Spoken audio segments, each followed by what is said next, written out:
सबसे पहले इच्छा होती है उस परम स्थान के दर्शन की जहां भगवान शिव ध्यान में स्थित है। कैलाश पर्वत उनका परम आसन। ये कोई साधारण पर्वत नहीं बल्कि भगवान शिव का साक्षात रूप है। इसके चरणों में है मानसरोवर, मीठे जल की पवित्रता, और राक्षस ताल, खारे जल की रहस्यपूर्ण गहराई। इतने पास फिर भी एक मीठा एक खारा, जैसे भगवान शिव के भीतर संतुलित दो स्वरूप। अब हम पहुंचते हैं उस तपोभूमि पर जहां भगवान शिव और माता पार्वती ने विवाह के बाद ध्यान लगाया। ये है आदि कैलाश, उत्तराखंड के ऊंचे हिमालय में स्थित, जहां आज भी उनकी ध्यान ऊर्जा का कंपन महसूस होता है। यही है गौरी कुंड और पार्वती सरोवर। ये पर्वत नहीं, शिव पार्वती की जीवित उपस्थिति का केंद्र है, इसलिए कहलाता है छोटा कैलाश। और पास ही स्थित है ओम पर्वत, जहां बर्फ पर स्वतः उभरा ओम दिखाई देता है, जैसे शिव का मौन मंत्र इस भूमि में गूंज रहा हो अनंत काल से।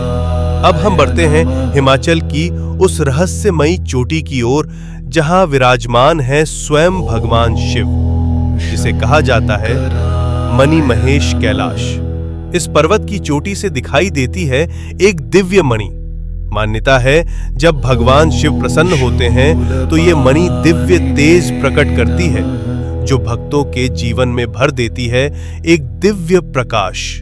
इसके चरणों में स्थित है पवित्र मणि महेश झील, जहां हजारों श्रद्धालु हर वर्ष स्नान करते हैं और भगवान शिव का आशीर्वाद प्राप्त करते हैं।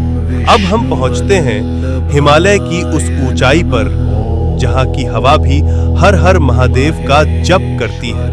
यह है श्रीखंड महादेव। यहाँ स्थित है एक भव्य प्राकृतिक शिवलिंग।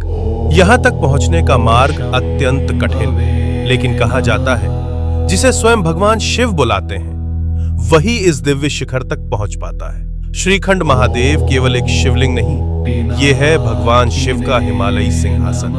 अब हम पहुंचते हैं भगवान शिव के एक और दिव्य धाम पर, हिमाचल की उस रहस्यमयी भूमि में किन्नौर कैलाश। यहाँ स्थित है सदियों पुराना एक विशाल शिवलिंग, जो अपने आप में अपार ऊर्जा समेटे हुए। और कहा जाता है यात्रा के दौरान कई भक्तों को ब्रह्म कमल के दर्शन भी हुए हैं। ओम नमः शिवाय।